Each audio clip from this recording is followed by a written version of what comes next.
¿Cree que pueda llegar a existir un fármaco que pueda potenciar las habilidades? Sí, claro, sí existen. De hecho, lo venden en nuestro país, se venden, ¿no? Que se conocen como las Smart Drugs.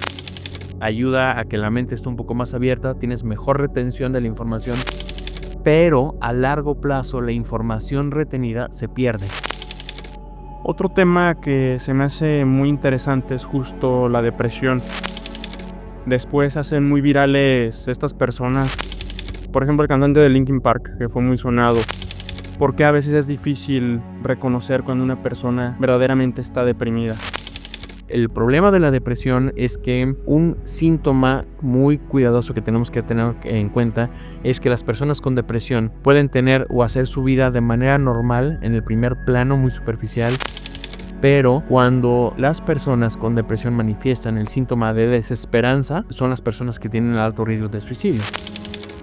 Siempre hay alguien que va a tener un trastorno del sueño y también veo cómo les recetan estos fármacos, las benzodiazepinas para dormir, y a veces hay personas que ya no pueden dormir si no los usan y los usan crónicamente. ¿Esto cómo afecta al cerebro? Hay datos recientes donde se sabe que el uso crónico de estos medicamentos benzodiazepínicos puede llegar a alteraciones cognitivas, es decir, como alteraciones que presentan los pacientes con demencia. Sin embargo, hay que ser muy cautelosos porque la realidad es que siguen siendo muy buenos medicamentos. El problema es que, como tú bien lo dices, es que se están indicando en personas que no requieren estos medicamentos. Hola, soy el doctor César Hernández y bienvenidos al Coplic Podcast. El día de hoy traemos un invitado muy especial, el doctor Alfonso Grajeda, psiquiatra con alta especialidad en psiquiatría de enlace. Tomamos varios temas muy importantes, desde el uso de sustancias psicoactivas como la ayahuasca, las fobias, la importancia de cuidar la salud mental, suplementos que ayudan y contribuyen al cerebro y más temas de importancia. Te invito a quedarte y escucharlo para conocer más. Bienvenidos al podcast de Coplic. El día de hoy traemos un invitado muy especial, al doctor Grajeda, psiquiatra. Hola doctor, ¿cómo está? Hola César, muy buenos días. Muy bien, gracias. Gracias por la invitación. No, al contrario, gracias por venir. Quería empezar con algo que me llama mucho la atención de usted, la puntualidad. Es algo que usted tiene muy arraigado. ¿De dónde viene eso? Y luego cuento una anécdota que me sucedió con usted muy interesante. No creo que se acuerde, pero vamos a ver. Qué bueno que me comentas. Sí, fíjate que, bueno, yo creo que como todos, ¿no? Inculcamos valores de la casa, papá, mamá, y una característica de mi papá es que es muy estricto en ese sentido, ¿no? Y la puntualidad ha sido algo fundamental en la formación de mi hermano y tu servidor. Y bueno, hay una anécdota, ¿no? De cuando yo estaba, no me acuerdo si en primaria, sí, en primaria, secundaria.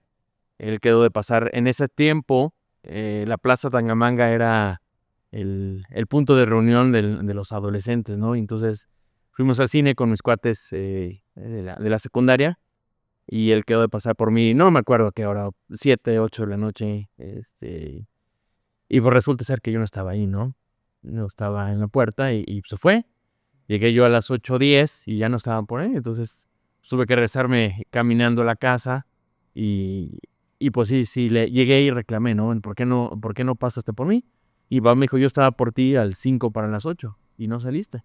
Y a las 8:05 me fui. Y eso me marcó mucho, ¿no? Y la realidad es que ya ahorita en el campo médico la puntualidad es algo sumamente importante por respeto al tiempo de nuestros pacientes y de nosotros mismos, ¿no? Y muchas veces los médicos tenemos esa mala fama, ¿no? De ser muy impuntuales, de que tenemos al paciente esperando 45 minutos, una hora en la sala de espera, y eso es lo que tenemos que empezar a trabajar, ¿no? Por respeto a los demás. Creo que es algo bueno que tengo esa puntualidad obsesiva. No, es muy bueno. De hecho, cuando yo iba, ¿cuándo se lleva psicología? En segundos, tercer semestre, ¿verdad? Ese semestre. Tercer semestre. Recuerdo que yo batallaba para despertarme temprano y la primer clase, la de las 7, era psicología y justo me tocaba con usted.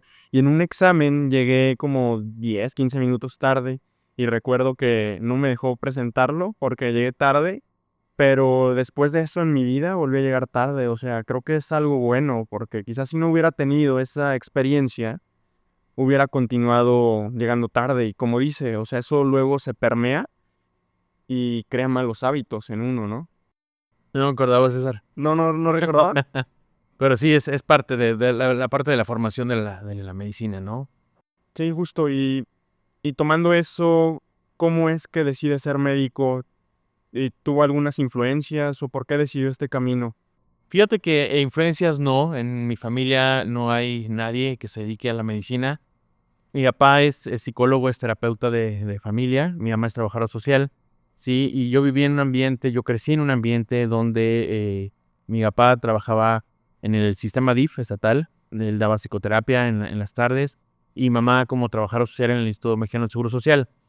Sí, entonces, tarde o temprano, pues, se platicaban de lo que hacían en casa, ¿no? Mi papá era parte de la terapia, mi mamá de cómo hacía los estudios socioeconómicos de las personas que llegaban a atenderse al seguro social, pero en realidad nunca me llamó la atención en esos temas, ¿no? Hasta que llegué yo a la preparatoria y, empezaba un curso de primeros auxilios. Lo que ahora es, EMPI, me parece, antes era Urgencias ABC, que estaba liderado por el doctor Ricardo Viña, que ahorita es ortopedista. Y ahí me llamó la atención, dije, bueno, creo que un curso de primeros auxilios es algo que todos debemos de tener conocimiento, ¿no? Es algo que desde la primaria debemos tener nociones básicas de reanimación cardiopulmonar, de maniobra de Heimlich, de todas estas situaciones que vamos en la calle, en la vía pública y no sabemos qué hacer cuando se nos presenta alguna situación. Y por interés, nada más me metí y dije, bueno, pues nada más para saber, no era un curso para ser técnico en urgencias médicas básico de 6 meses. Y la realidad es que desde la primera clase me gustó mucho.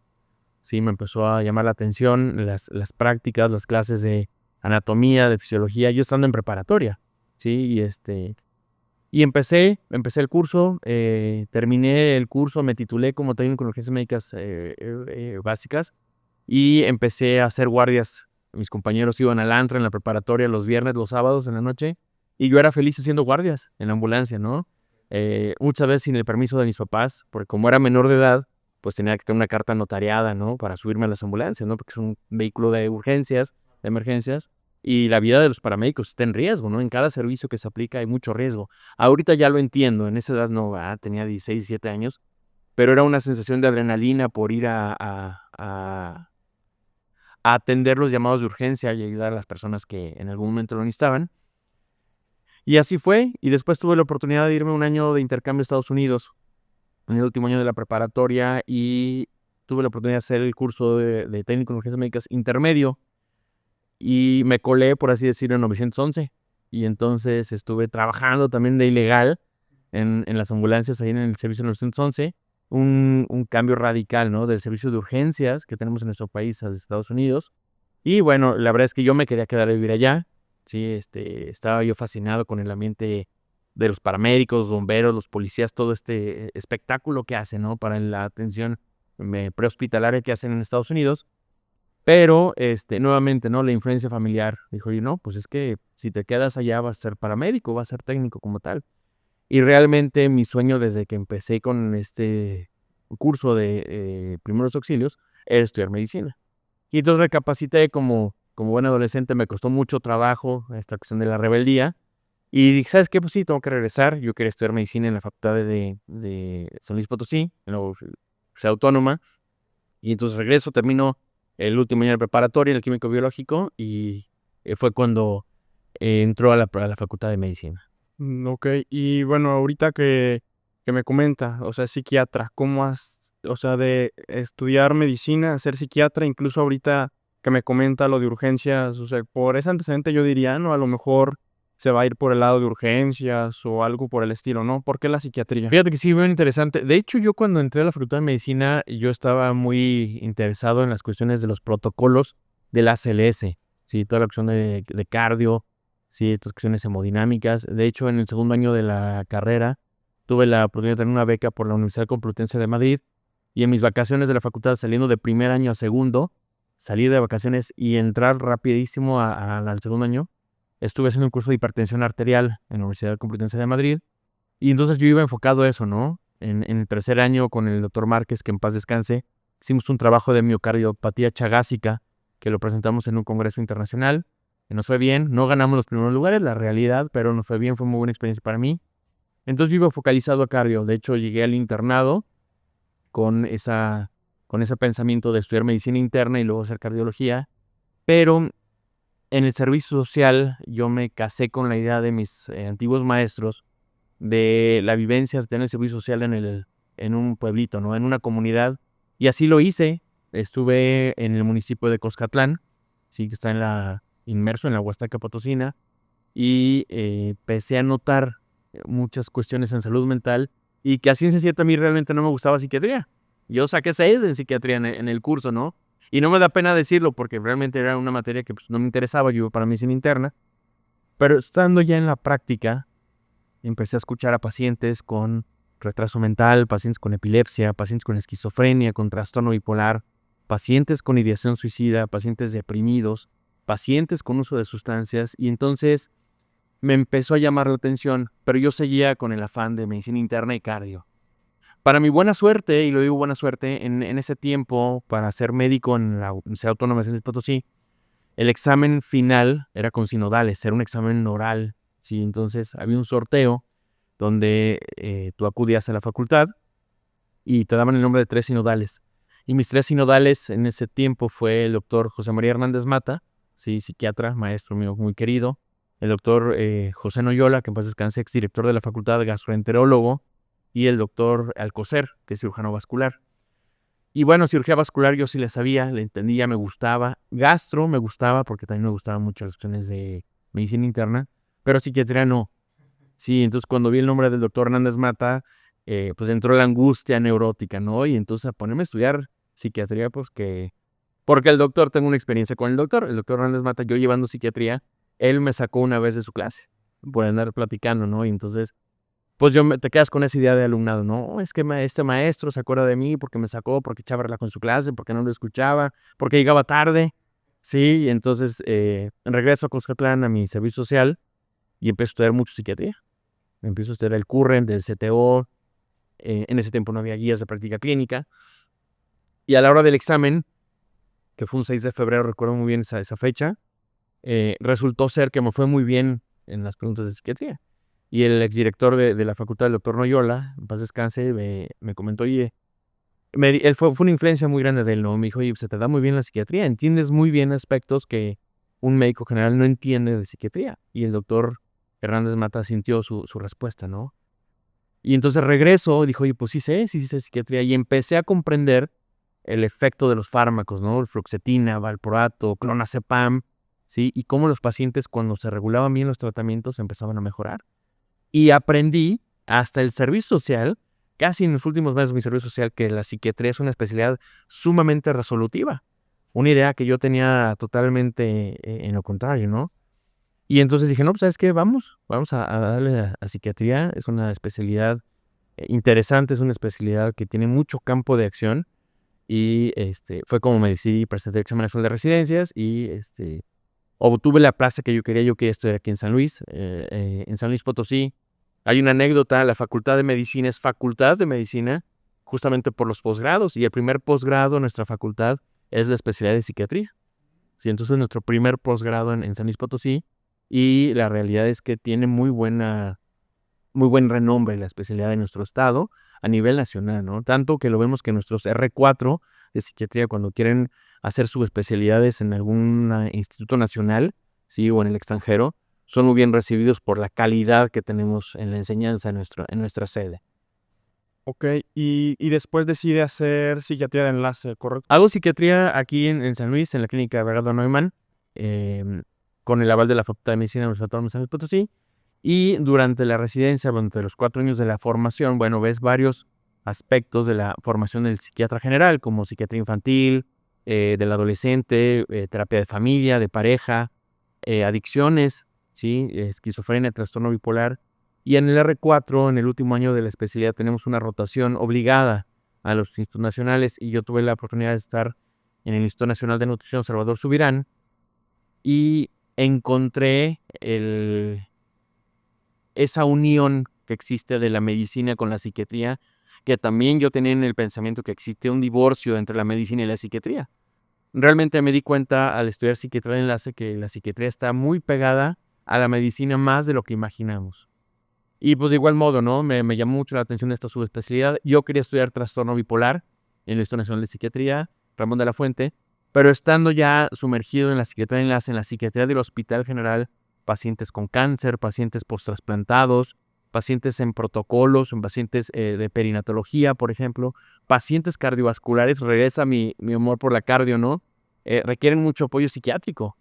Y entonces aplico para hacer la alta especialidad en el Instituto Nacional de Nutrición Salvador Subirán y fui aceptado. Entonces me quedo allá a hacer la alta especialidad y ya es cuando regreso a San Luis a trabajar ya como psiquiatra y ya después recibo la invitación para ser docente en nuestra Facultad de Medicina. Excelente. Y bueno, para que se dé una idea las personas que nos escuchan, un psiquiatra como usted, ya con la alta especialidad, desde que estudió medicina hasta terminarla, ¿cuántos años son de estudio? Bueno, depende de muchas cosas. En mis tiempos la carrera de medicina duraba 7 años, ¿sí? Eran 5 años teóricos, perdón, más el internado y el servicio daban 7. Ahorita ya hay un ajuste curricular donde ya son 6 años, ya se quitó un año de las cuestiones de la formación. Pero además de eso, bueno, vienen 4 años de la especialidad, ¿sí? Que es la especialidad de psiquiatría son 4 años, y luego de ahí vienen altas especialidades o subespecialidades. En México, la única subespecialidad que está avalada por la SEP como subespecialidad es psiquiatría infantil del niño y del adolescente, así se llama esa especialidad, y son 2 años. Todas las demás altas especialidades como trastorno bipolar, como esquizofrenia, como geriatría, como psiquiatría forense y legal, ¿sí? O psiquiatría de enlace son de 1 año. Al terminar estas altas especialidades, cuando regresamos, nos damos cuenta que nos hace falta, ¿sí? Oye, ya estudiaste muchos años, pues sí, pero algo le debo a mis pacientes. El paciente no se va contento, no le ayudo tanto con una receta, ¿no? Con un antidepresivo. Y entonces muchos buscamos maestrías, buscamos doctorados focalizados en psicofarmacología o en psicoterapias. Sí, entonces depende la visión que tú tengas. O incluso, por ejemplo, tengo colegas psiquiatras que les interesa mucho la administración hospitalaria y hacen maestrías en la administración hospitalaria, que son excelentes administrativos, ¿no? Desde el punto de vista federal o estatal, manejando hospitales o manejando programas de atención en salud mental, ¿sí? Y que se dedican mucho a las cuestiones administrativas y que realmente son de mucha ayuda, porque a final de cuentas esos documentos, esas normas oficiales, esas guías de atención clínica, son elaborados por profesionales que están sumergidos en salud mental. El día de ayer, por ejemplo, curiosamente, me hacen una invitación a visitar un link del IMSS Bienestar, donde tienen un catálogo impresionante de materias en salud mental, ¿sí? Que puedes revisar a la hora que quieras, el día que quieras, con maestros certificados, maestros nacionales, y es algo muy bueno, ¿no? Porque ya empieza a haber esa sensibilización al grupo médico, al campo médico de la psiquiatría, y la relevancia que tiene saber psiquiatría para la atención de las enfermedades médicas como diabetes, como hipertensión, como infartos, como todas estas implicaciones reumatológicas inclusive. Ok, eso tiene mucho que ver con la pandemia, ¿no? O sea, que a lo mejor anteriormente, yo noto ese antes y después en la salud mental, que la pandemia trajo a mostrar muchas enfermedades mentales que padece la población o malestares mentales que a veces como no se expresan tanto visualmente como la hipertensión, la diabetes, quizás los gobiernos lo pasaron desapercibido, ¿no? Fíjate que sí, César, el COVID nos enseñó muchas cosas.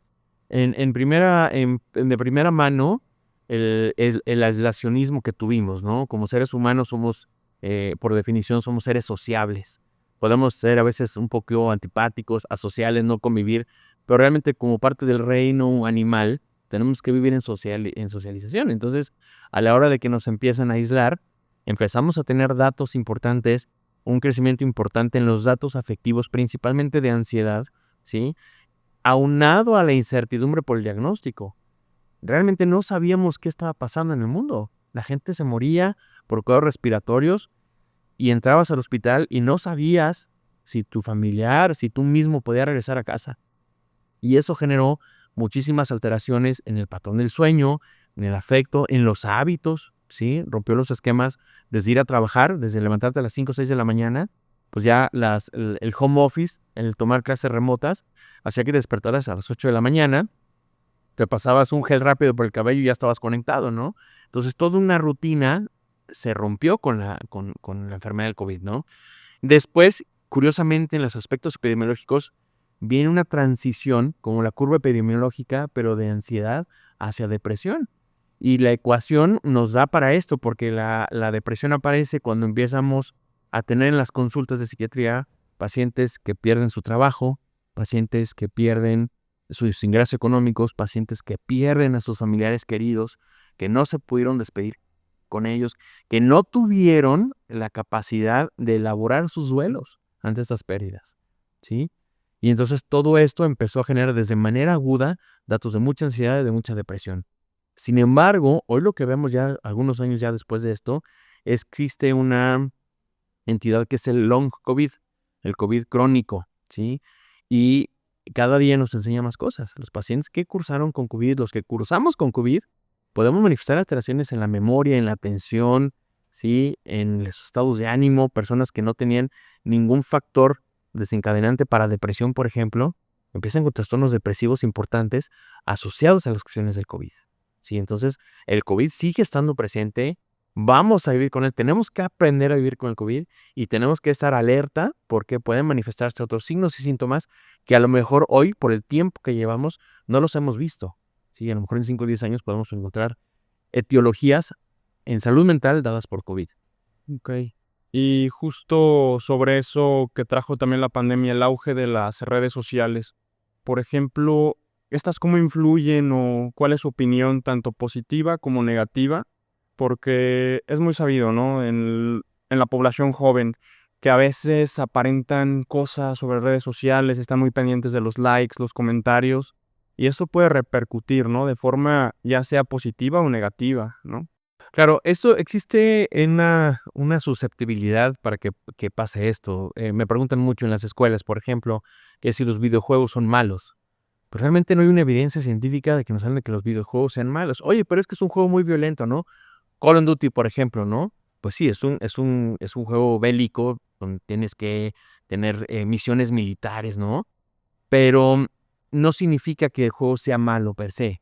Sin embargo, César, si tú juntas varios elementos, varias piezas del rompecabezas en un individuo donde en la casa, por ejemplo, existen situaciones de violencia intrafamiliar, uso de sustancias por parte de los papás, abandono, historial de abuso sexual, de abuso físico, ¿sí?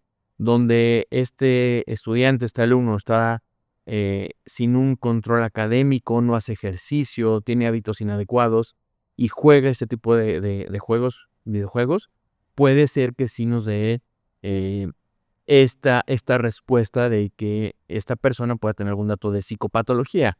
Sin embargo, si tienes otros factores protectores, si vienes de un entorno familiar protegido, los aspectos socioculturales están de manera adecuada, estás haciendo clases, haces ejercicio, no consumes sustancias, no hay hostilidad en casa o en el colegio y juegas, realmente no te va a generar ningún daño. En el mismo sentido, las redes sociales, sí, vimos un boom impresionante después de la pandemia, aparecieron nuevos software, nuevas plataformas, ¿sí? Y vemos que tristemente muchos adolescentes, muchos niños, muchos adultos inclusive, ¿sí? Tienen esa atención tan centralizada en las redes sociales, ¿sí? Entonces dependen efectivamente, como tú dices, de los likes para saber cómo está su autoestima, ¿sí? Pero cuando revisamos estas personalidades desde un enfoque más científico, ¿sí? Desde su historia, vemos que son personas que tienen muchas deficiencias afectivas y la red social es el espacio donde pueden manifestar esas emociones que están secuestradas, por así decirlo, ¿no? También lo vemos, por ejemplo, hay personas que cambian constantemente su foto de perfil de WhatsApp, ¿no? Llama mucho la atención, ¿sí? Como son personas que quieren demostrar algo y respecto a su estado de ánimo, modifican su foto de perfil. Ahora, si tú me preguntas, oye, ¿está mal cambiar mi foto de perfil? No, no está mal, no estamos juzgando a nadie, pero sí son tendencias donde llama la atención, donde una persona quiere demostrar algo que realmente no lo es, ¿no? O las parejas felices, por ejemplo, yo lo digo mucho en la facultad, ¿no? Que abordadas las redes sociales de publicaciones de amo mucho a mi novia o a mi novio y llevas 3 semanas de tu noviazgo, ¿sí? ¿Cómo vas a amar a alguien en 3 semanas? ¿Sí? Entonces habla de una deficiencia que se está inculcando en una relación que no va a terminar bien, ¿sí? O sea, la cuestión de la capacidad de amar lleva años, ¿sí? No es una cuestión de meses. Puedes estar muy enamorado por cuestiones físicas, sexuales y demás, pero no te hace un enamoramiento puro, un enamoramiento fidedigno, ¿no? Claro, y justo en ese punto la persona tiene que conocer los aspectos negativos de esa persona y, bueno, obviamente hay aspectos negativos que se deben de cambiar, pero hay aspectos que nosotros consideramos negativos de las personas y aún así, por así decirlo, aprobarlos o amarlos también, ¿no? Porque ese amor al que se refieren muchas veces es a las cosas buenas, ¿no? Y todos tenemos lados malos. Sí, y en esa parte que hablas me recuerda mucho el trastorno límite de la personalidad, ¿no? Que ahorita ya se llama el trastorno emocionalmente inestable de la personalidad, donde se da este proceso de la idealización y cuando viene una conducta negativa para la persona que lo está viviendo, viene una devaluación. Entonces es parte de la psicopatología que se manifiesta mucho en las redes sociales, ¿sí? Pero hay que tener mucho cuidado. La realidad es que las redes sociales son unos grandes aliados, pero sí hay que tener mucho cuidado con las cuestiones personales porque llega a ojos, llega a oídos de personas que no son tan de nuestra confianza o no son amigos o no son honestos y usan esa información para afectar nuestras emociones. Exactamente, porque, bueno, yo las he aprendido a usar de una forma, creo, muy efectiva. Por ejemplo, en Instagram, que me aparecen los famosos reels. A veces me salen frases motivacionales o de personas que sigo, atletas entrenando. Entonces los guardo y cuando un día no tengo ganas de hacer ejercicio o alguna actividad, por ejemplo, reviso eso que guardé, veo entrenando a las personas y como que agarro esa motivación de que, ok, va, ya me levanto y a hacer ejercicio. Y, y ahí, por ejemplo, ¿cómo funciona eso? ¿Por qué nos motivamos viendo a otros? Bueno, no sé si funciona en todas las personas, pero en mi caso a mí me funciona mucho ver a alguien que lo hizo o lo está haciendo, digo, yo también puedo, ¿no? Hay cuestiones identificatorias, ¿sí? Si tú te has fijado en tus casos personales, eh, realmente te motivan personas que vivieron lo que tú viviste o están viviendo lo que tú vives actualmente, por esos procesos identificatorios que hay. Por ejemplo, si tú no juegas tenis y ves a Rafael Nadal, pues qué padre juega, ¿no? Pero no voy a comprarme un equipo de tenis para irme a jugar tenis, ¿no? Pero si tú te dedicas al estudio y la investigación, a ver pacientes, ¿sí? A la organización de todo esto, padrísimo de Copri que están haciendo, sí, pues sí te vas a meter y vas a estudiar automáticamente, a personas que se dedican a lo mismo y son esos motores inconscientes que tenemos para llevar a cabo nuestros ideales personales. Pero sí depende mucho del entorno en el que estés para recibir la motivación de una persona o de otro, ¿no? Por ejemplo, algo bien sabido y que hay mucho reclamo social por esto, ¿no? ¿Por qué los futbolistas son tan aclamados? ¿Por qué ganan tanto dinero? ¿Sí? A diferencia de los científicos o de nosotros los médicos, ¿no? Que tenemos que estar ahí peleando el pan todos los días, ¿no? 4/7. Pues la situación es esta, César, es que un deportista, ¿sí? Un basquetbolista, un futbolista, ¿sí? Voy a hablar, por ejemplo, ¿no? De Messi, por ejemplo, ahora con el efecto de Fernando Valenzuela con los Dodgers, ¿no? Sí, fue una persona que llegó a inspirar a toda la comunidad hispana, ¿sí? Y entonces, pues son personas que motivan, y dicen, mira, si Fernando Valenzuela, que viene de Sonora, sobresalió en las grandes ligas, ¿sí? Yo puedo como adolescente y sin buscar el béisbol llegar a esos lugares como él obtuvo, ¿no? Entonces son las personas con las que nos identificamos por alguna cuestión de nuestra historia personal, de nuestra cultura y ayuda a que sobresalgamos. En ese caso, por las redes sociales son muy buenas, ¿no? Los TikToks, por ejemplo, que te dan información. ¿Qué te gusta? Tú sabes mejor que yo, de 5 segundos, 8 segundos, que te den una información clave, concisa, ¿sí? Caray, mira cómo funcionan los antidepresivos por medio de la neurotransmisión, dopamina, noradrenalina y serotonina. Caray, me interesa eso, y ya te vas a leer artículos, ¿no? Entonces son ganchos interesantes que tienen propiedades muy buenas las redes sociales, pero te repito, hay que saber diferenciar muy bien nuestros estados afectivos de lo que vemos, porque también podemos ser muy fácilmente influenciables si no tenemos una condición estructuralmente, psíquicamente hablando, ¿sí? Organizada y madura. Claro, sí, también las redes sociales pueden manipular a uno, ¿no? De forma negativa y como dicen, no sabemos quién está viendo y puede afectarnos por ese lado. Algo que me llamó mucho la atención, recientemente estuve en San Francisco, en Silicon Valley, hay muchísimos emprendedores, empresarios, y me llama la atención que muchos emprendedores, empresarios exitosos, comienzan a utilizar sustancias psicoactivas, como que vienen a México y prueban la ayahuasca, y ellos mencionan que se conectaron, funciona su cerebro mejor, etcétera. Todos esos son comentarios empíricos, ¿no? Porque pues ellos nada más es su experiencia, contando la experiencia. Pero realmente, ¿qué implicaciones, si es que hay positivas y negativas, pueden existir en personas jóvenes que se introducen a este mundo de probar ayahuasca, peyote? Mira, la cuestión es que estas sustancias no son nuevas, ¿eh? Llevan años en nuestra cultura mexicana, pero la cuestión es que no hay estudios bien diseñados de largo plazo que nos pueden manifestar o qué daños pueda haber. Sí, los pacientes incluso, bueno, ya lo vamos a ver en los próximos años, viene la psilocibina muy fuerte como un antidepresivo, justamente en pacientes con depresiones resistentes, pero no sabemos si a largo plazo pueda manifestar alguna alteración fisiológica en el aparato mental, ¿sí? Sí hay muchas personas que lo han usado y no les ha ido tan mal, ¿sí? Pero no sabemos si a largo plazo. Por eso, en el campo de la psiquiatría no podemos recomendar hoy por hoy esos tratamientos o esas terapéuticas porque podemos poner en riesgo, pues, todo el funcionamiento de esa persona, ¿no? Pero sí es muy conocido que se usa mucho, ¿no? La ayahuasca incluso también le llaman la sal del sapo, ¿sí? Digo, no les voy a dar la receta, ¿verdad? Pero son sustancias alucinógenas que lleva a estados mentales alterados, ¿sí? Donde las personas refieren resolver problemas traumáticos o de su historia de vida psicológica por medio de estos viajes de alucinógenos, ¿no? El problema es que no tenemos estudios concienzudamente bien hechos para poder avalar el uso de este tipo de medicamentos. Claro, porque también luego viene lo del famoso quedarse en el viaje, ¿no? Que a veces hay personas que a la primera quedan en que le llaman viaje. ¿Qué es eso de quedarse en el viaje? Bueno, se refiere a los procesos psicóticos, es decir, los procesos cuando la mente se cinde, se rompe, se quiebra, ¿sí? Y empieza a tener alucinaciones visuales, auditivas, y empieza la mente a vivir una realidad que no existe. El problema de las drogas, ¿sí? Alucinógenas o como la marihuana, por ejemplo, es que principalmente el cannabis, la marihuana, despierta los genes de la psicopatología. Voy a poner un ejemplo. Supongamos que mi abuela tenía trastorno bipolar tipo 1 y mi papá tiene esquizofrenia. Y por alguna razón yo tengo una historia prenatal adecuada, voy a mi primaria, a mi secundaria, acabo la carrera de medicina sin ningún problema, ¿sí? Y en alguna fiesta, ¿sí? Alguien me ofrece fumar marihuana. Pues resulta ser que la marihuana no me va a hacer que yo sea esquizofrénico. Eso que quede claro, ¿eh?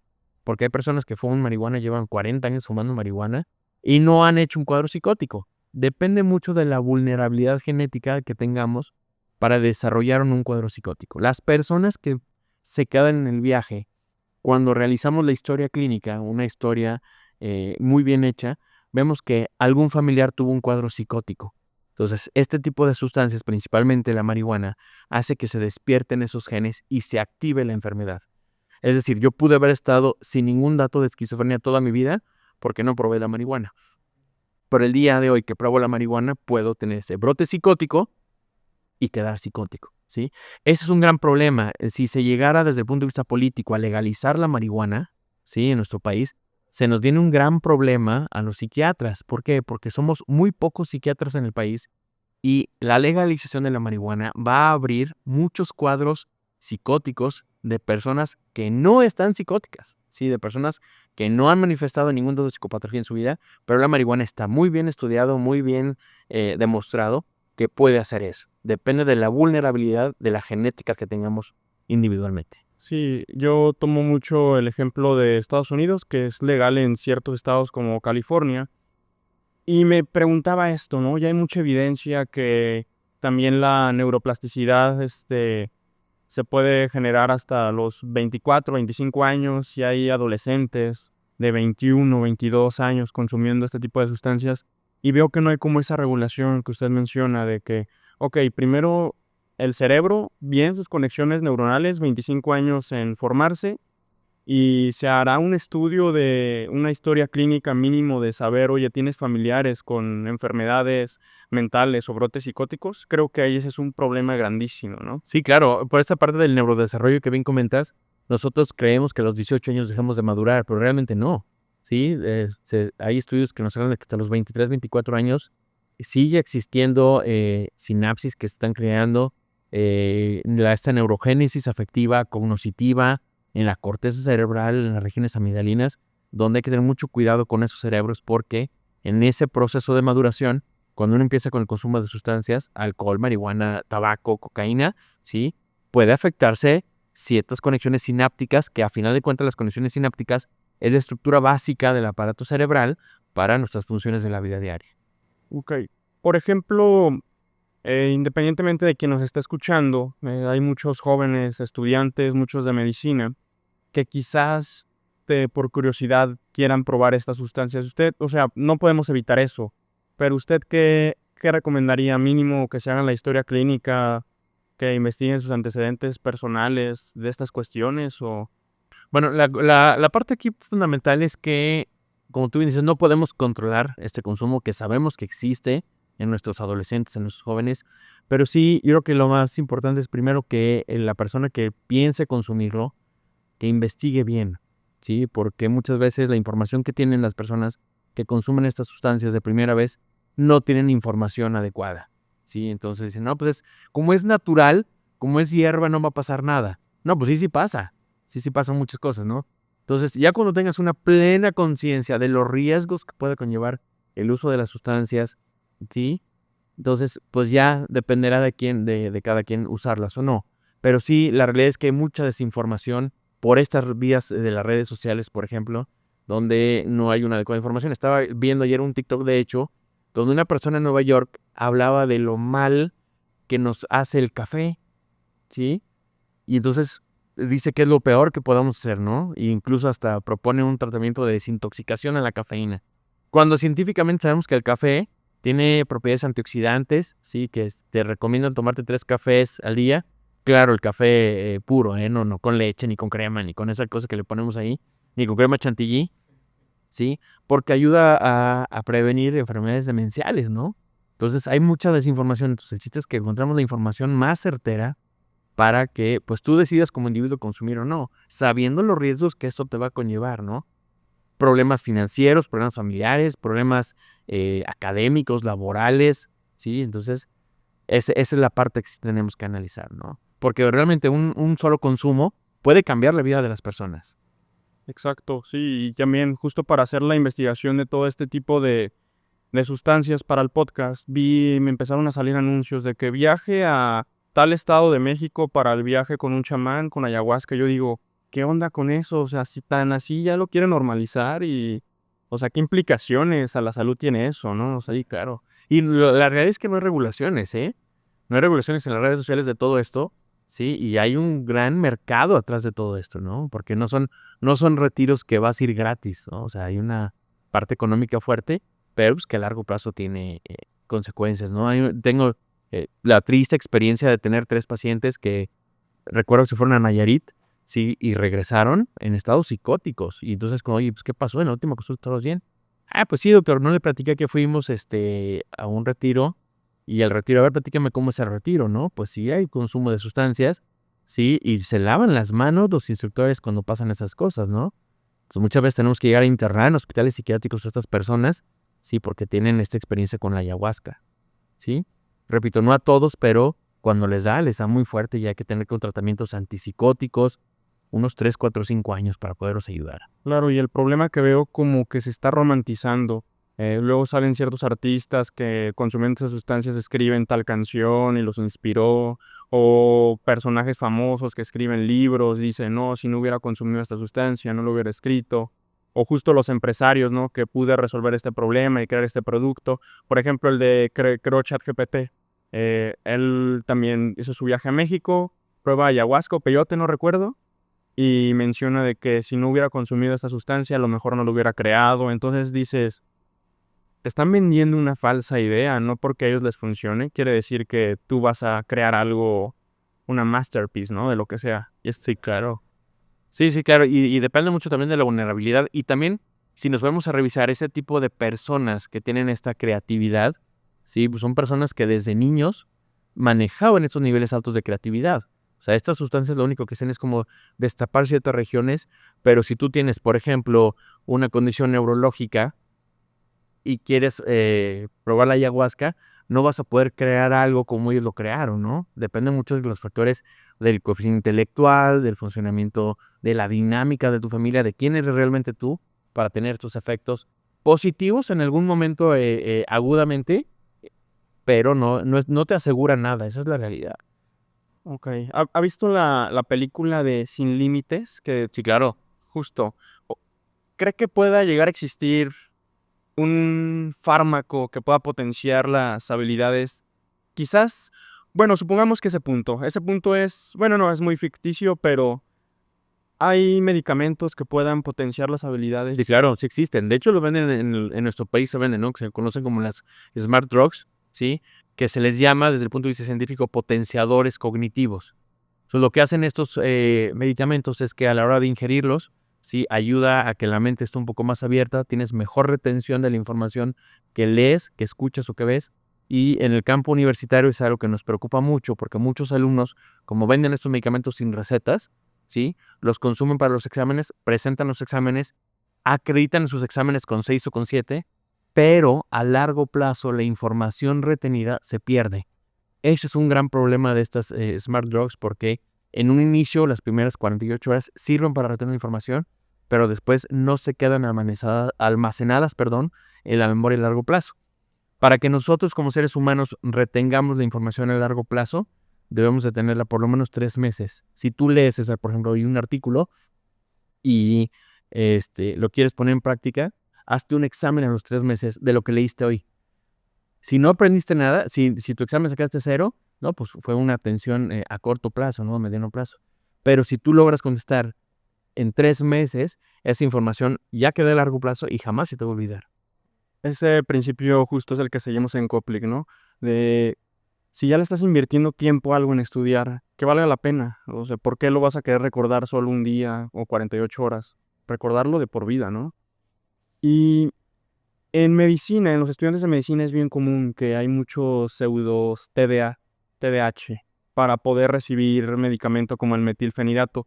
¿Qué implicaciones tiene en una persona que no tiene ese trastorno consumir crónicamente este tipo de sustancias? La cuestión del metilfenidato es que trabaja a nivel de un neurotransmisor en especial, que es la dopamina.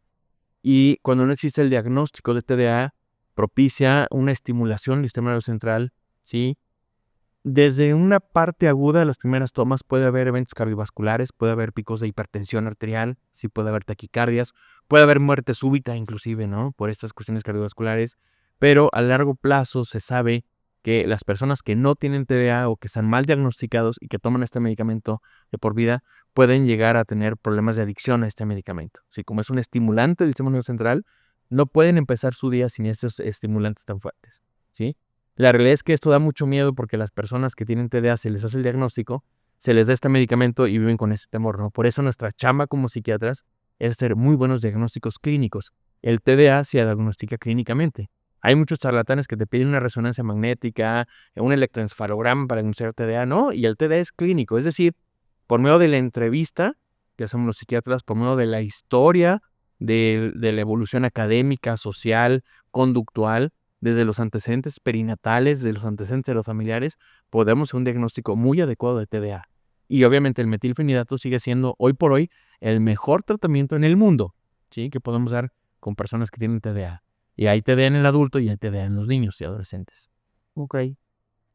Ahora que ya estoy, bueno, comparándome con niño, me doy cuenta de cómo es la sociedad mexicana y en general la latina. Antes lo veía como normal, pero ahora en ese aspecto de que la salud mental es para todos, en México existe mucho el machismo o que el hombre no se puede sentir mal o incluso personas que viven dentro del machismo de, oye, ¿por qué lloras? Llorar no está bien.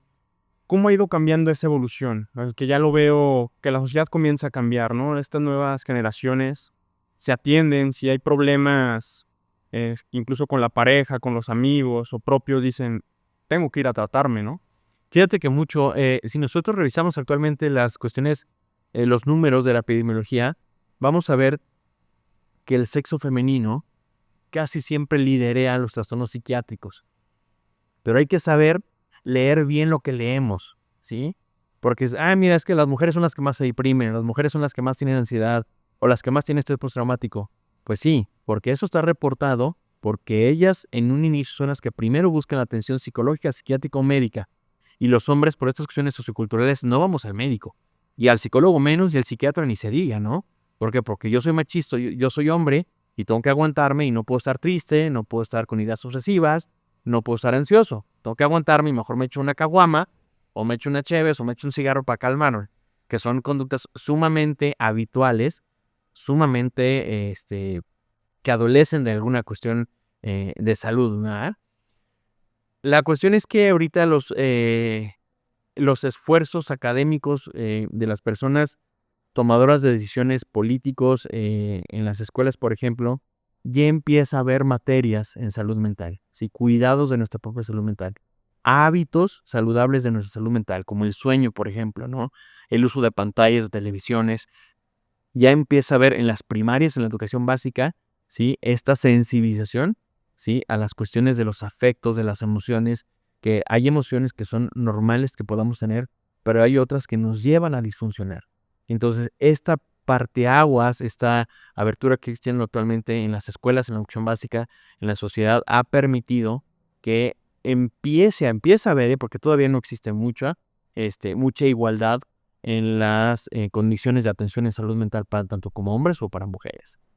Justo, y bueno, todo esto también se ha visto un aumento en todas estas enfermedades mentales, pero no sé si se deba a porque las personas ya van más a consulta a tratar estos padecimientos, o es que en verdad están surgiendo más enfermedades mentales, ya sea por uso de tecnología, mayor aislamiento, no lo sé. Son cuestiones multifactoriales, no podemos culpar a una sola etiología, porque sí, aparte de que hay más sensibilización de los aspectos de salud mental, la realidad es que la vida nos está exigiendo más tiempo laboral, ¿sí? Las cuestiones económicas nos exigen más, ¿sí? La vivienda, por ejemplo, aquí en San Luis Potosí, ya pasó a ser algo exorbitante en los precios, ¿no? Antes era muy común que a los 35, 40 años tú pudieras hacerte de una casa propia. Ahorita en estas épocas no se puede, ¿no? No hay la capacidad financiera económica y eso exige más rendimiento laboral, ¿sí? Más competencia laboral, que estemos mejor preparados y eso implica muchísimo estrés. Y el estrés crónico genera alteraciones en la salud mental, ¿sí? Datos de ansiedad, datos de depresión. Entonces, la vida, la velocidad del entorno, de la globalización en la que vivimos, ¿sí? Nos hace que estemos corriendo constantemente para vivir decorosamente. Otro tema que se me hace muy interesante es justo la depresión.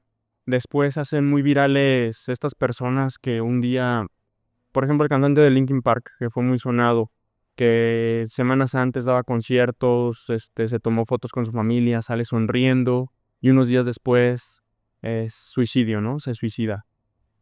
¿Por qué se enmascara así la depresión? Quizás no es en todos, pero ¿por qué a veces es difícil reconocer cuando una persona verdaderamente está deprimida? Lo que pasa es que la depresión es una enfermedad médica que no solamente conlleva las enfermedades en el afecto. Es decir, muchas veces creemos que la depresión significa estar triste.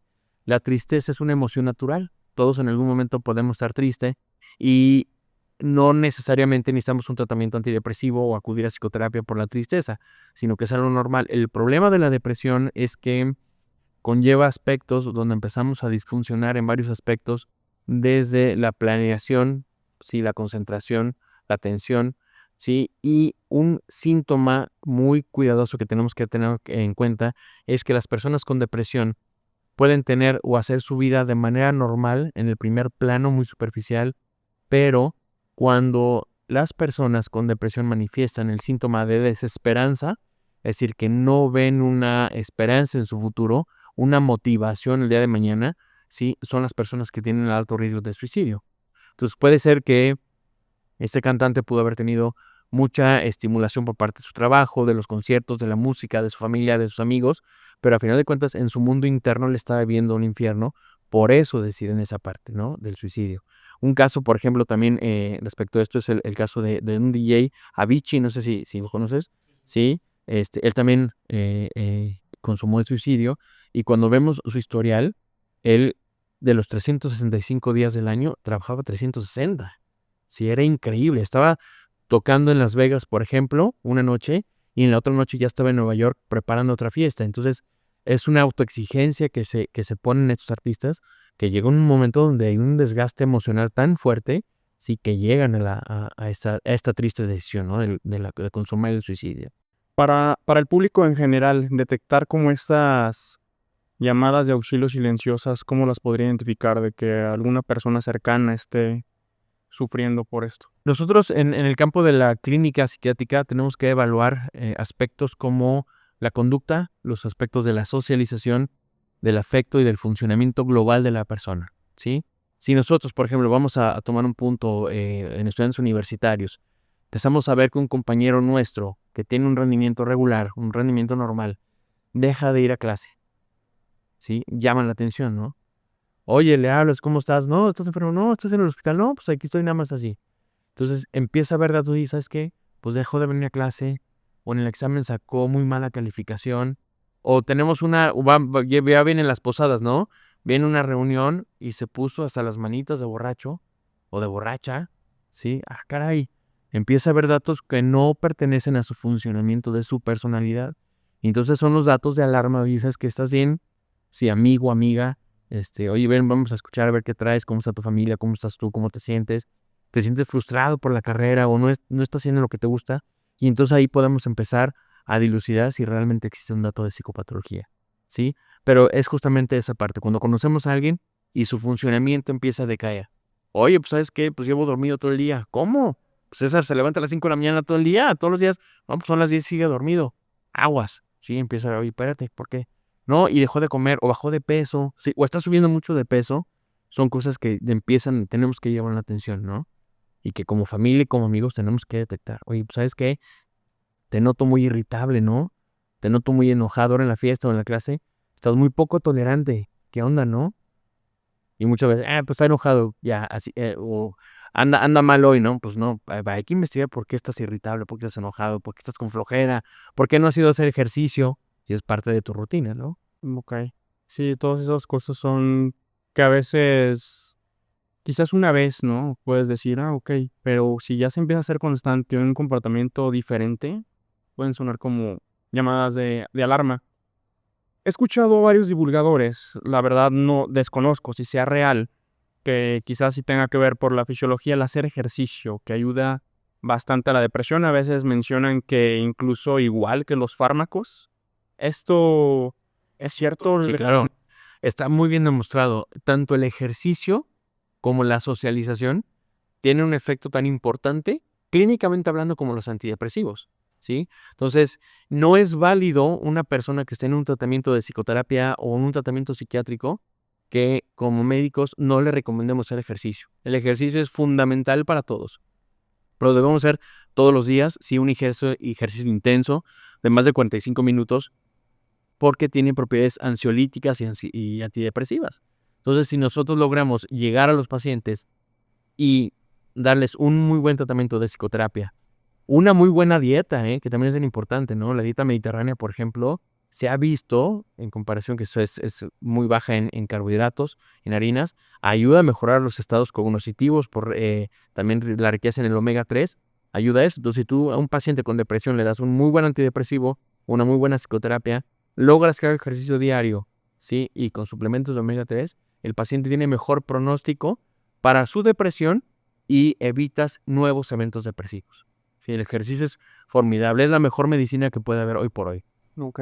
Ahorita que menciono omega 3 suplementos, ¿qué suplementos se han visto que funcionan para mantener el cerebro en buen estado? Todos los complejos que tengan la vitamina B, por ejemplo, todo el complejo B y las vitaminas con complementos de omega 3 e incluso la vitamina D, es algo bien interesante. Hace poquito salió este estudio en psiquiatría que las personas que tienden a la depresión tienen la vitamina D baja, ¿sí? Entonces es algo que los psiquiatras no habíamos considerado. Pedíamos estudios de sangre, de orina, perfil tiroideo, perfil lipídico, pero a la hora que viene este hallazgo, ¿sí? Tenemos que también dar suplementos de vitamina D, claro, cuando la vitamina D está en niveles séricos bajos. Sí, se ha visto que si la vitamina D está baja, sí, el paciente no va a responder igual a los tratamientos. Entonces también es parte complementaria de los tratamientos. No a todos se les indica vitamina D, sí, pero si está bajo en los niveles subterapéuticos, sí hay que dar suplementos de vitamina D. Ok. Cuando ya comencé a rotar ya hace años como externo en diferentes hospitales, después como interno, me di cuenta de algo súper interesante en las enfermedades crónicas, diabetes, hipertensión, incluso en enfermedades como cáncer. A veces solo trataban al paciente su patología, pero no a él. O sea, ¿qué importancia tiene tratar a estos pacientes con enfermedades crónicas su salud mental? Híjole, muchísimo, César. Justamente en el curso de psicología médica analizamos estos puntos.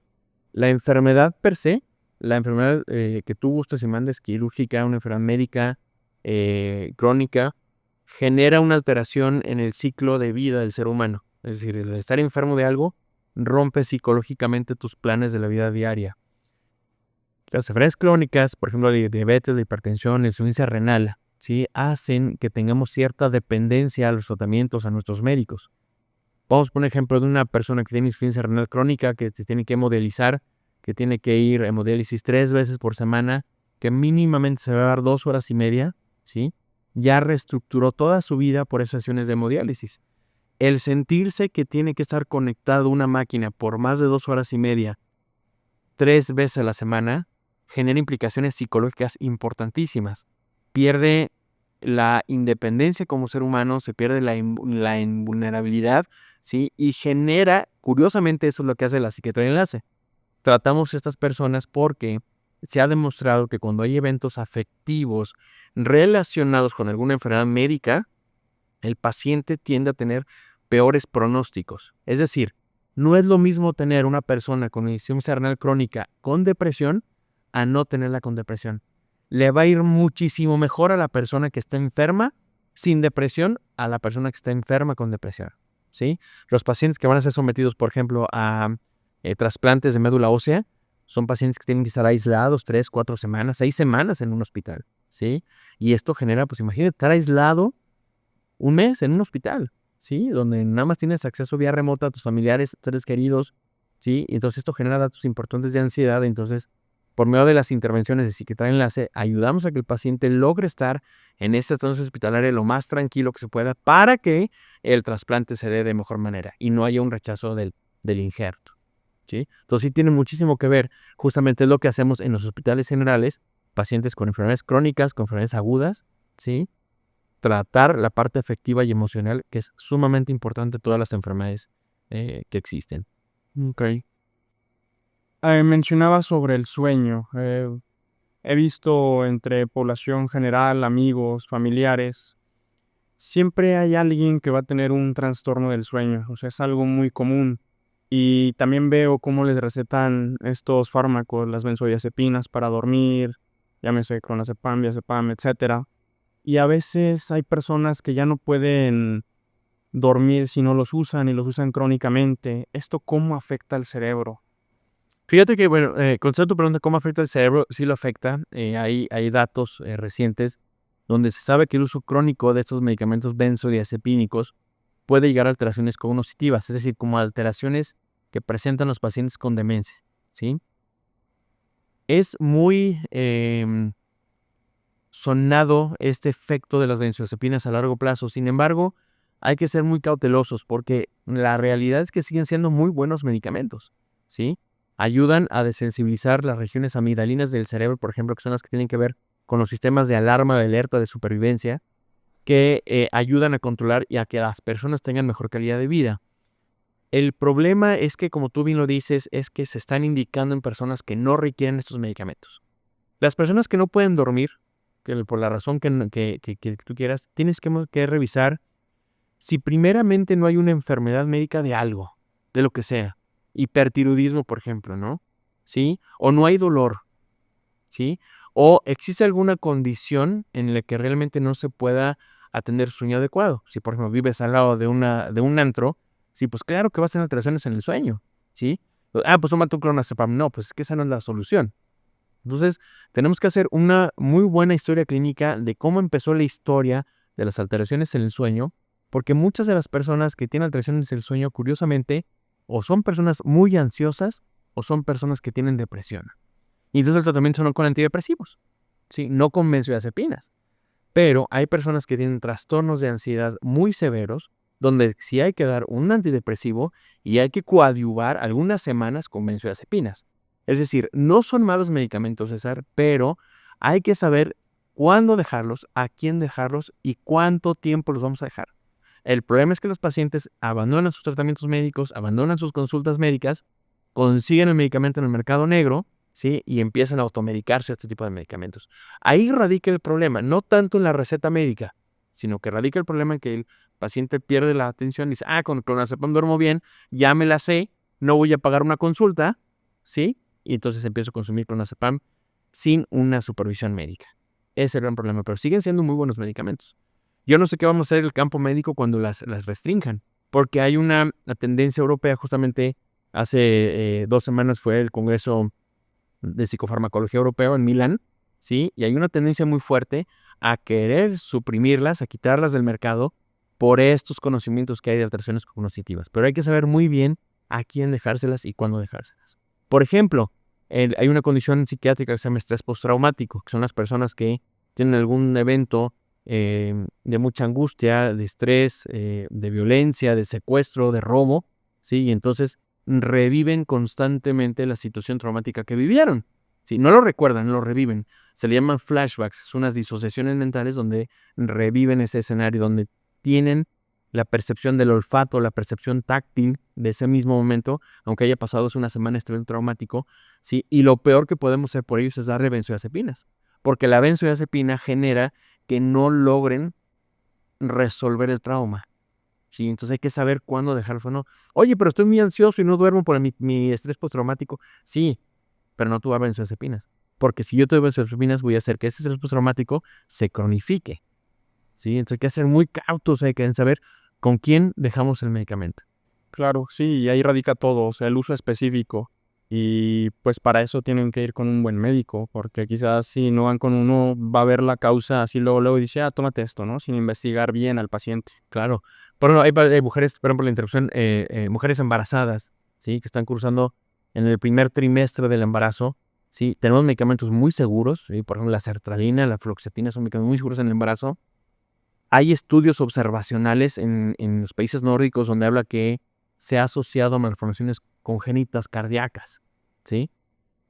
La realidad es que son estudios que no tienen un buen diseño adecuado, pero como hay una evidencia observacional, nos limitamos muchas veces, ¿no? Y entonces empezamos antidepresivos hasta el segundo trimestre del embarazo.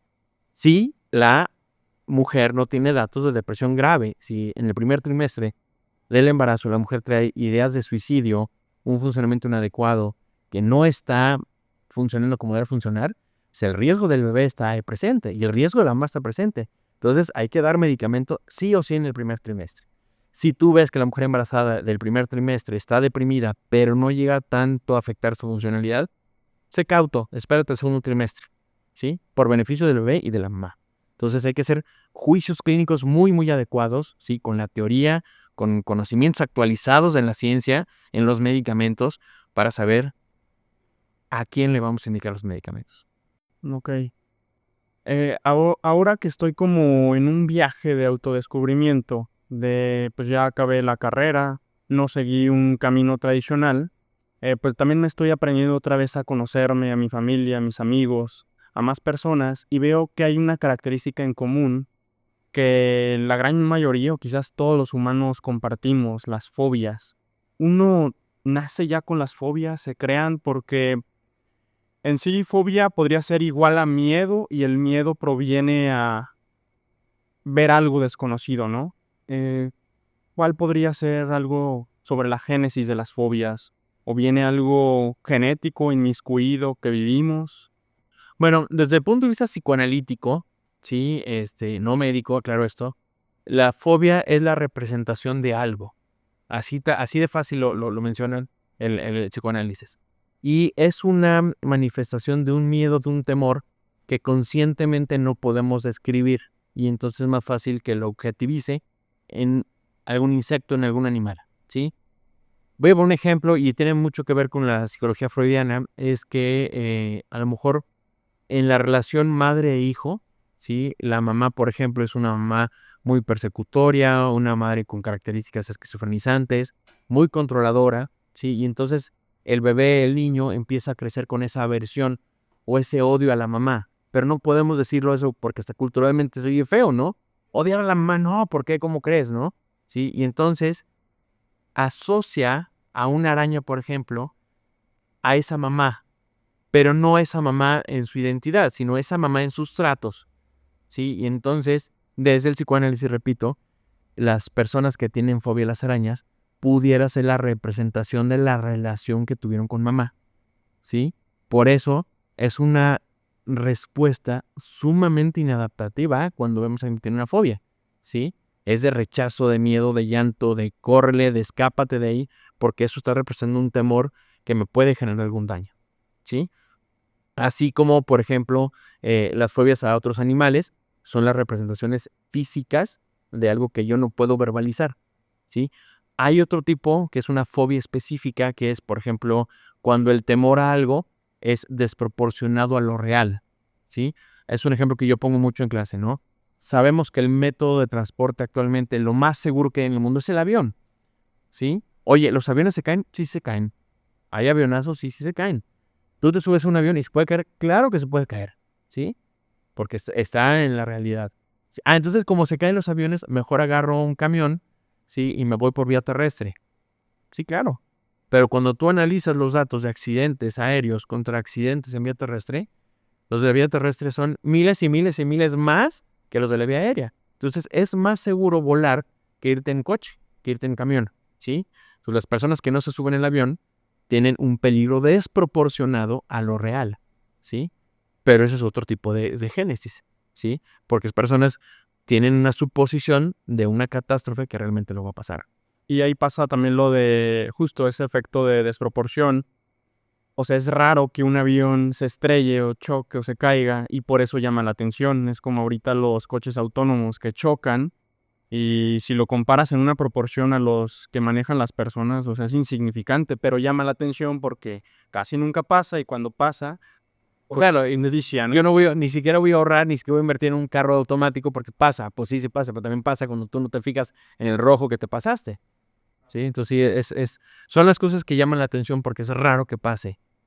Y por ejemplo, desde el punto de vista del psicoanálisis, ¿por qué los humanos, o sea, compartimos, por ejemplo, es muy común fobias a las serpientes, a las arañas? ¿Por qué decidimos como ese objeto, animal o lo que sea, enfocarlo ahí? Depende mucho de la individualidad, César, no hay una generalidad, ¿sí? Por ejemplo, hay personas que sí tienen la fobia muy específica a las arañas o a las tarántulas, ¿sí? Y a lo mejor no les da miedo las serpientes, pero sí las serpientes o los alacranes representan ese miedo. Oye, pero pues una araña, una viuda negra, no me da miedo, pero el alacrán sí me da miedo. Depende mucho de la conformación individual y por qué lo representamos en ese objeto, en ese insecto, en ese animal. Ok. También ya de los últimos temas, me llama mucho la atención dos cosas. Primero, lo de el manifestar cosas. Veo que ahorita a muchos atletas que sigo o empresarios manifiestan cosas años antes, obviamente trabajando duro, etcétera, y terminan sucediendo. O sea, y muchos mencionan eso, el poder de manifestar las cosas, el de uno empezar a creerse las cosas desde antes, obviamente trabajar y hacerlo realidad.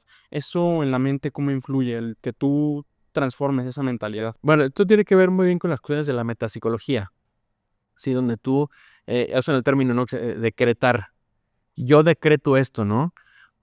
Tiene que ver con esas cuestiones de la motivación, de lo que me preguntabas ahorita, lo que platicábamos hace algunos momentos, porque en el decretar algo existe una motivación propia, meramente consciente, ¿sí?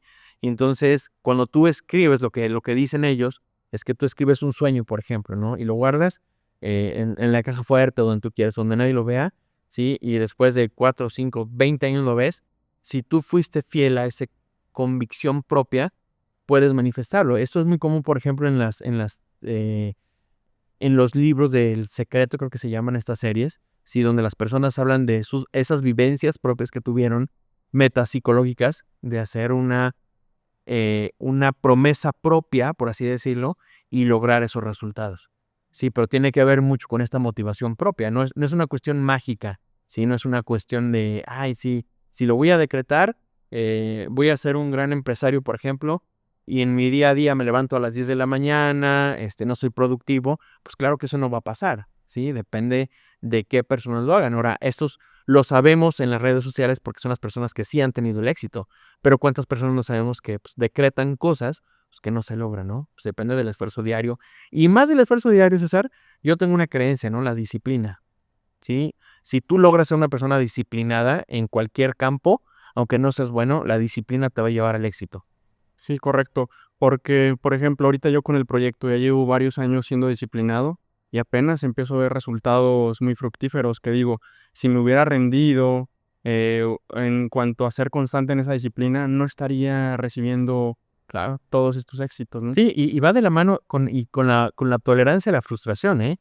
Que es algo que vemos que actualmente existe una gran deficiencia porque ahorita estamos viviendo una necesidad de la gratificación automática. Si yo hago un trabajo ahorita y quiero que ya me lo pagues, no, espérate, eso no es así. Sí, tú bien lo sabes, el estudiar medicina te lleva años, ¿sí? Y cuando empiezas por fin a trabajar, por lo menos ya tengo algo, ¿no? Empiezo a tener mi coche propio, mi vehículo propio, ¿sí? Usado y lo que quieras, pero ya empieza a ver esos frutos. Muchas personas traen la idea de, hago algo y págame ahorita. Y muchas veces lo que hacemos ahorita se va a manifestar hasta en 10 años, ¿sí? Entonces, disciplina y tolerancia a la frustración. Y considero personalmente que son las claves para obtener el éxito que cada uno buscamos en nuestras propias áreas. Ok.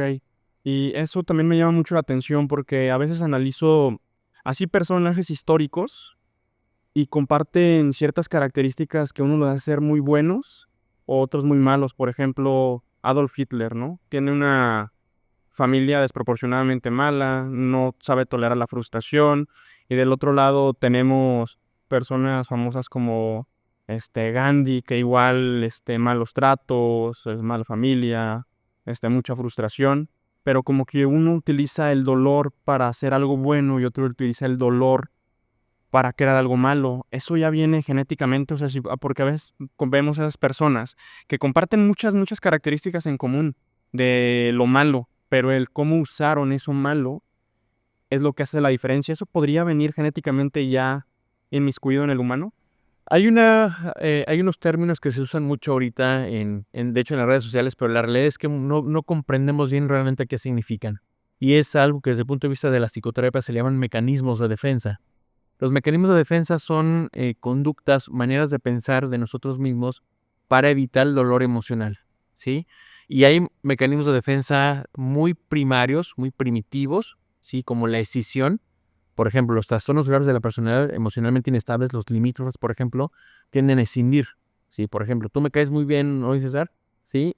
Pero, por ejemplo, me entero que el día de mañana haces algo y entonces yo te devalúo, ¿sí? Entonces eso es muy característico en las personalidades y esa escisión es un mecanismo de defensa. Eso es nuestra chamba como psiquiatras, detectar en el discurso del paciente qué mecanismos de defensa hay. Hay mecanismos de defensa muy evolucionados como el altruismo. Nosotros vemos, mira que este millonario donó tantos dólares para los huérfanos en África, ¿no? Y dice, mira qué padre, qué buena persona es. La realidad es que él, como empresario, él tiene una ganancia al hacerlo también. Sí, deducir ¿Sí? impuestos. O deducir impuestos o personal, ¿sí? Yo me siento bien porque doné algo, ¿sí? Entonces muchas veces, qué bueno que haya personas altruistas, pero ellos también tienen una ganancia, ¿sí? Es un mecanismo de defensa. En tu pregunta, ¿sí? Hay un mecanismo de defensa que se llama sublimación. Sí, la sublimación es muy interesante, ¿sí? Y esto es, a ver si no me meto en problemas con mis colegas médicos, pero por ejemplo, sabemos desde los rasgos de la personalidad que los que se dedican a la cirugía son personas muy agresivas, pero en el buen sentido, no son violentos, estoy hablando de una agresividad. Y entonces ellos, a lo largo de su formación, se dan cuenta que son personas agresivas y entonces subliman su agresividad por medio de la cirugía. Y son muy buenos cirujanos, ¿sí? Para ser cirujano, pues tienes que abrir la piel, el tejido graso, las fascias, músculo, ¿sí? Es una persona agresiva, pero por medio de la sublimación hacen este tipo de cambios, ¿no? Es un mecanismo de defensa que es muy respetable, ¿sí? Que es muy saludable para esa parte, ¿no? Igualmente, las personas que tienen entornos familiares muy caóticos y que se hacen malas personas o buenas personas, aprenden a lo largo del tiempo, ¿sí? A construir sus mecanismos de defensa. Pero hay una parte de los mecanismos de defensa que sí está dado genéticamente, que es nuestro temperamento, ¿sí? El temperamento es biológico, es heredado. Nada más que el otro 50% restante es nuestra responsabilidad como seres humanos empezar a modular nuestro temperamento, ¿sí? Oye, yo soy muy enojón porque mi papá es muy enojón. No, espérate. O sea, no le eches la culpa acá. O sea, sí, puedes tener un temperamento iracundo, pero tú tienes que ir moldeando tu personalidad para ser más tolerante, menos enojón, tal. Sí, entonces depende también de nuestra propia evolución, en nuestra propia historia, sin que tenga que ver la herencia. Ok, ¿Sí? muy interesante. Sí, está padre cómo la personalidad se va dando, pero sí son factores tanto biológicos como ambientales. Ok. Y para terminar, doctor, con esta pregunta, ¿cuál ha sido el mejor consejo que le han dado o que ha escuchado? El mejor consejo que me han dado respecto a la formación médica, O en general de la vida.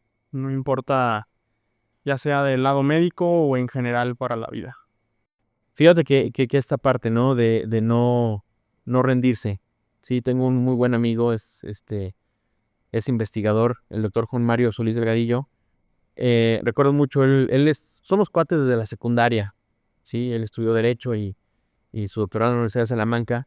Y recuerdo yo en la Facultad de Medicina, en tercer año de Medicina, yo pasé por una crisis emocional fuerte, ¿sí? Una crisis donde pues, las cosas no me salían, ¿no? Como a todos nos ha pasado, ¿no? Yo creo que al 100% de los que estudiamos medicina nos pasa, donde las materias no salen bien, problemas en casa, ¿sí? Entonces llegó un momento donde yo supuse que lo que estaba haciendo no tenía ningún valor, ¿no? Que no iba a llegar a ningún lado por la realidad que estaba viendo en ese momento. Y él, el doctor Juan Mario, o sea, éramos de la edad, pues me dijo algo muy cierto, ¿no? Me dice, el problema es que si tú te das de baja o renuncias de la carrera, las cosas te van a complicar, ¿sí? Entiendo que es una fase muy complicada, muy difícil, que no encuentras ahorita la solución, pero si te rindes ahorita, te vas a arrepentir el resto de tu vida. Y me quedé con eso, ¿no? Si te arrepientes, o sea, si das el brazo a torcer ahorita en esta etapa de tu vida tan específico, puedes arrepentir toda tu vida. Y entonces por mis características obsesivas y de ansiedad dije, sí, cierto, voy a cargar toda mi vida con algo porque estoy viviendo un periodo de una semana media compleja. Entonces me di la oportunidad y dije, pues voy a seguirle. Y pues sí, las cosas mejoraron, ¿no? A largo plazo. Pero sí, el no rendirse creo que es... Digo, cuando tienes todas las herramientas, ¿no? Hay que saber rendirse, ¿no? También hay situaciones donde sabes que pues no tengo posibilidad de ganar, me estoy desgastando física, emocional, psicológicamente, entonces ya dejo por la paz el asunto, ¿no? Pero hay otras situaciones donde sí muchas veces queremos darnos por vencido, ¿sí? Y realmente no. Y es bueno también renunciar, ¿eh? Hay veces que lo vemos, por ejemplo, los médicos especialistas, llegan el primer o segundo año y vemos que pues que no tienen ni esa capacidad y ellos están incómodos y renuncian. Y qué bueno que renuncien a tiempo, ¿no? Y se dedican a hacer algo que les gusta, que les apasione, que les llame. Claro. Ok, doctor, perfecto. ¿Dónde lo pueden localizar personas que nos escuchen? Bueno, yo ahorita laboro en la Facultad de Medicina en las mañanas, estoy a cargo del Departamento de Psiquiatría, la Facultad de Medicina de la Universidad Autónoma de San Luis Potosí, y estoy en mi consulta en las tardes, en el Centro Potosino de Psicoterapia y Psicotraumatología. Perfecto, doctor. Disfruté muchísimo esta plática. Gracias por la invitación. César, ya que nos comente el público, después podríamos organizar otra plática. Claro, con gusto, Perfecto. con mucho gusto. ¿Listo?